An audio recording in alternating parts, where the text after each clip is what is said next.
Hello friends, finally आपका राजस्थान पटवारी का exam हो चुका है और बहुत सारे लोगों का कहना था कि पेपर बहुत इजी आया था। अगर आपने मेहनत की थी तो आप सभी को पेपर इजी लगेगा। मेहनत तो आप करके ही गए थे, बहुत पढ़ा था आपने, तो इसलिए काफ़ी साथियों को जो एग्ज़ाम था काफ़ी इजी लगा है। इसमें जो आपकी कट ऑफ कितनी रह सकती है, आंसर की वगैरह तो सब आपने देख ही ली होगी। आंसर की एक तरह से सबको मिल चुकी होगी और जिनका भी नंबर नहीं लगा है इसमें तो आगे की तैयारी में लग जाए, इसी में आपको नहीं बैठे रहना है। तो फाइनली अब हम वीडियो को शुरू करते हैं और अगर आप इस चैनल पे नए हैं तो चैनल को सब्सक्राइब कर ले और इस वीडियो को लाइक शेयर कर दें। तो सबसे पहले आपको ब्रीफिंग आधार पर मैं यहाँ पे आपको बताने वाला हूँ। सबसे पहले बात करते हैं कि पेपर का लेवल कैसा रहा। दोनों पारियों की बात करें, दोनों पारियों में पेपर हुआ था, ठीक है। तो पेपर का जो लेवल था सबको पता ही होगा कि पेपर का लेवल की जो हम तुलना कर रहे हैं कि पेपर लेवल इजी कैसे बता रहे हैं।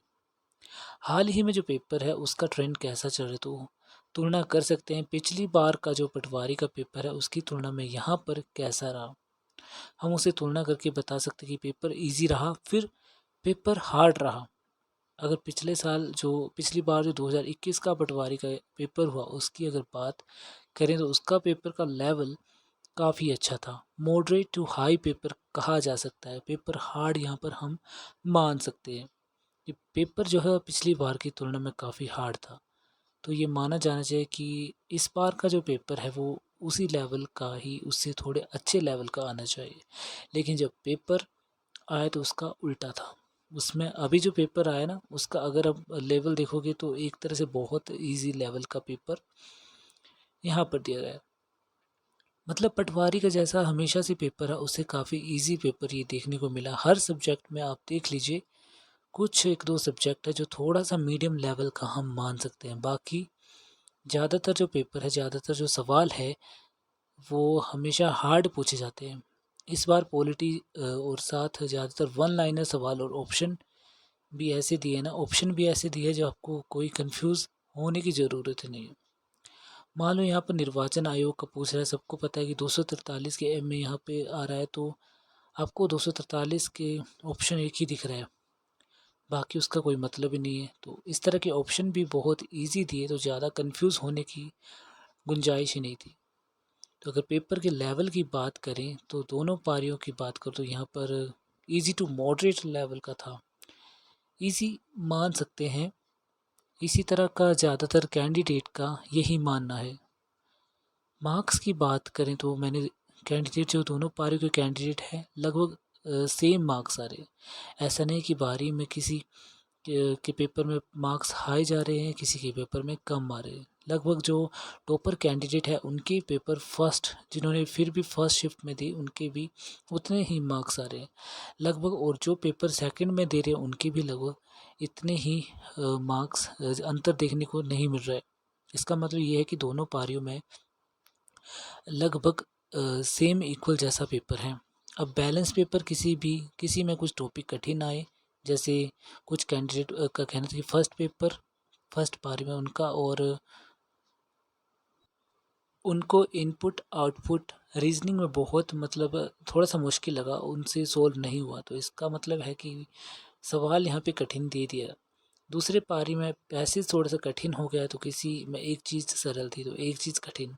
ओवरऑल पेपर तो मानेंगे कि दोनों का स्कोर जो है लगभग यहाँ पर सेम, और पेपर का लेवल जो है हम कह सकते हैं इजी टू मॉडरेट यहाँ पर रह सकता है। अब इसमें जो बहुत सारे फ्रेंड्स के सवाल है कि इतनी मेहनत की और हाई लेवल हमने पढ़ा, उसका नुकसान हो उसका फ़ायदा हुआ।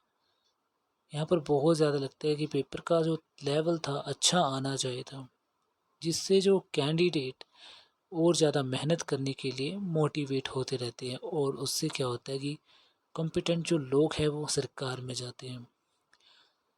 अब हम करते हैं नॉर्मलाइजेशन का जो प्रभाव इस पे क्या रह सकता है। तो पिछली बार जो पटवारी एग्ज़ाम जो हुआ था उसमें जो सबसे ज़्यादा फ़र्क पड़ा था नॉर्मलाइजेशन से ही पड़ा था। फोर्थ शिफ्ट के कैंडिडेट लगभग सभी सारे बाहर आ गए, बहुत अच्छे नंबर ला के भी सीधे 20-20 नंबर का उनका माइनस हो गया। और उससे जो हुआ बहुत नुकसान हुआ। लेकिन इस बार जो है नॉर्मलाइजेशन का इस तरह का प्रभाव नहीं पड़ने वाला।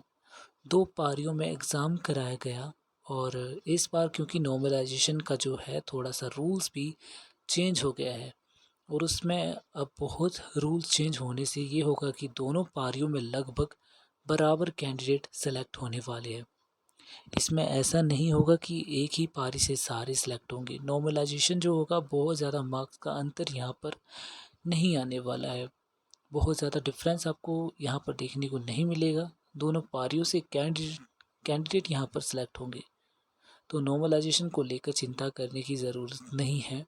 यहाँ पर ऐसा नहीं हो जाए कि हम पीछे रह जाए।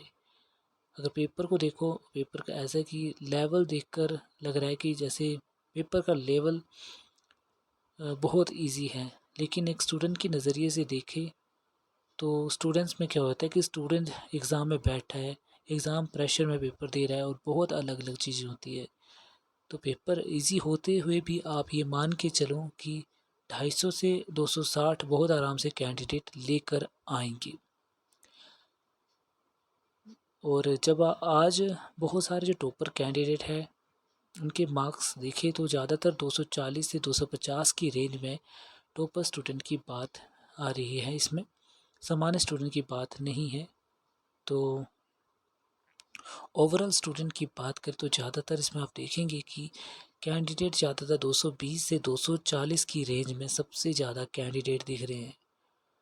टॉपर की लिस्ट में जो है 240 से 250 की रेंज में सबसे ज़्यादा दिख रहे हैं। 260 270 तो थोड़े बहुत स्टूडेंट्स के हैं जिन्होंने अभी तक में जो है 260 प्लस बन रहे हैं टॉपर में स्टूडेंट।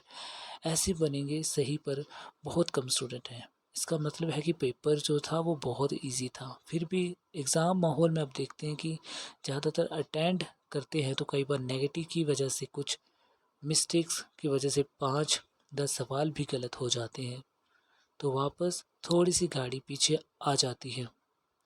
तब भी आपको बहुत अंतर देखने को नहीं मिल रहा है कि बहुत ज़्यादा मेरिट हाई जा रही है।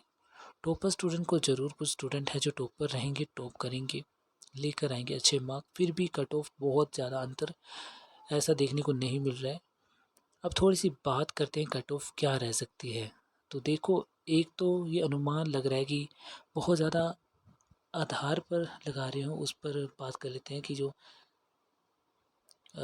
कट ऑफ जो जाएगी कैलकुलेट करके बताएंगे, जिसमें हम थोड़ा सा कंपेयर करेंगे 2021 का और 2025 का। इसी की तुलना के आधार पर निकाल सकते हैं। पिछले कुछ ट्रेंड है उसके आधार पर यहाँ हम कह सकते हैं कि थोड़ी सी तुलना करें 2021 की, तो पिछली बार पोस्ट ज़्यादा थी और इस बार अगर देखें तो पोस्ट कम है। और ये भी एक कारण बन सकता है, जब पोस्ट कम होती है थोड़ी सी कट ऑफ हाई जाने की संभावना रहती है। तो पिछली बार पोस्ट ज़्यादा थी, इस बार कम है। पेपर का लेवल देखिए, जब पेपर का लेवल पिछली बार, इसको हम मॉडरेट टू हाई कह सकते हैं, और जब पेपर यहाँ पर आप देखोगे तो पेपर का हार्ड होगा तो कट ऑफ जो है थोड़ी सी आप देखिए कि नीचे चली जाती है। यहाँ पर इजी पेपर होता है, इजी है तो कट ऑफ थोड़ी हाई चली जाती है। तो दोनों रीज़न यहाँ पर बन रहे हैं, पोस्ट भी कम है और कट ऑफ थोड़ी हाई जाने की संभावना दिख रही है।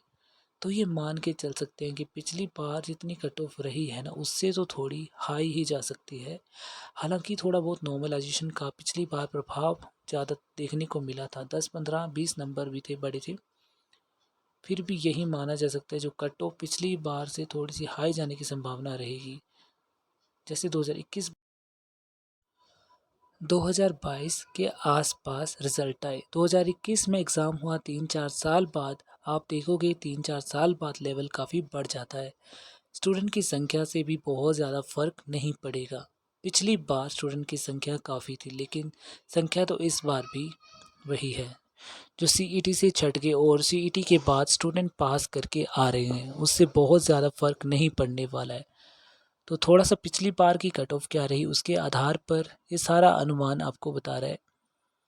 और इस बार का ये सिनेरियो था कि जो इस बार कट ऑफ कितनी हो सकती है, ये बस कैलकुलेशन है। पिछली बार की कट ऑफ ये नॉन टीएसपी की, यहाँ 2021 का जो 2022 में रिज़ल्ट आया जनरल कैंडिडेट की बात करें तो 226 का यहाँ पर कट ऑफ रही। फीमेल थोड़ा सा अंतर है, 217 यहाँ पर कट ऑफ गई। बाकी के सारे इसमें आपको देखने को मिलेगी। फीमेल में हम देख रहे हैं थोड़ा सा अंतर। जनरल EWS की बात करें तो 218 थी। अगर SC कैंडिडेट की बात करें 199 और ST कैंडिडेट की 195। OBC में आप देखोगे तो OBC की जो कट ऑफ रही 212 और एक्स सर्विसमैन का आप देख रहे हैं कट ऑफ जो रहा नॉन TSP में सिर्फ मेल कैंडिडेट की कट ऑफ का अनुमान यहाँ पर बता रहा हूँ। बाकी आप इसके अकॉर्डिंग जो है थोड़ा सा अनुमान लगा सकते हैं कि 5-7 नंबर का आगे पीछे इसमें होने वाला है। एग्जैक्ट कट ऑफ बताना तो किसी के लिए भी पॉसिबल नहीं है, और जो ये बता रहा हूँ ये एग्जैक्ट रह सकती है। बस हाँ, आप लोगों के जो सवाल थे उसमें अनुमान दे रहा हूँ। जनरल की जो कट ऑफ रहेगी उसकी बात करूँ 197, आप देखिए लगभग यहाँ पर 25-26 के नंबर का अंतर रहता है, और वो हमेशा लगभग हर ट्रेंड में इस तरह के इतना परसेंट का अंतर रहता है। SC की बात करें तो 185 और ST की बात करें 145।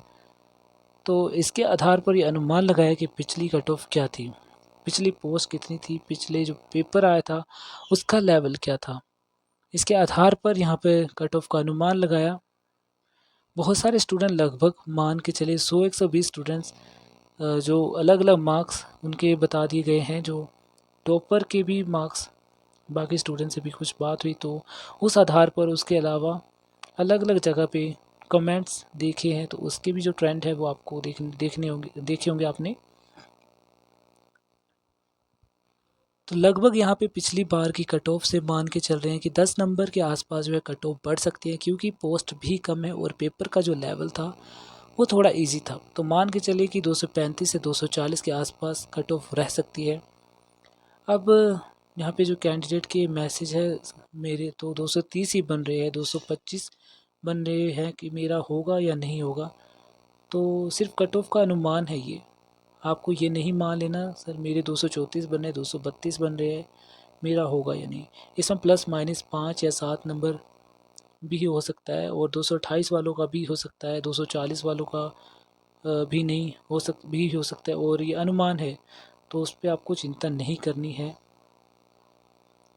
अगर आपके 235 240 प्लस आ रहे तो इसका मतलब कि 240 नंबर है उसके वो लगभग सभी सेफ़ है। मान सकते हैं कि 240 से प्लस है वो सेफ़ है कैंडिडेट हैं और इसी रेंज में आ रहे हैं। तो इसमें पेपर इजी होने से ये होगा कि बहुत ज़्यादा अंतर कम मार्क्स के स्तर पर अंतर पर सारी की सारी मेरिट सिमट कर रह जाएगी। बहुत कम अंतर पर रहेंगे तो 240 प्लस वाले तो लगता है कि सारे कैंडिडेट लगभग सेफ़ कैटेगरी में मान सकते हैं। EWS का यहाँ पर लगभग हर बार 10 नंबर के आसपास का अंतर रहता है, तो वहीं 225 से 230 और SC ST कैंडिडेट में आप देखिए कि इतना अंतर रह सकता है। 210 से 215 ये कट ऑफ मानी जा सकती है, इतना रह सकता है कि इस तरह से अगर आप TSP की बात करें तो जनरल कैंडिडेट में 210 से 215 आप मान सकते हैं। SC में थोड़ा सा अंतर रह सकता है, 200 से 205 ST में काफ़ी अंतर रहता है, और लगभग आपको ये मान के चल सकते हैं कि इसमें जो सिलेक्शन नहीं हो रहा है होगा या नहीं, तो आपको ज़्यादा चिंता नहीं करनी है। आपके मार्क्स अब आपने जो भर दिया उससे कम या ज़्यादा नहीं हो सकते हैं, और ये सच्चाई है। सिलेक्शन फिर भी वही लोगों का होने वाला है, 3700 लोगों का होने वाला है। लगभग 6-7 लाख लोगों ने एग्ज़ाम दिया, सिलेक्शन सबका तो होगा नहीं। 35,000 लोगों का सिलेक्शन होने वाला है, ठीक है ना। तो बाकी सारे कैंडिडेट को तो आपको तैयारी में ही लगना है, और जो भी तैयारी है जिनका सिलेक्शन हो रहा है उनको भी कहना चाहूँगा अपनी तैयारी आगे की भी जारी रखें।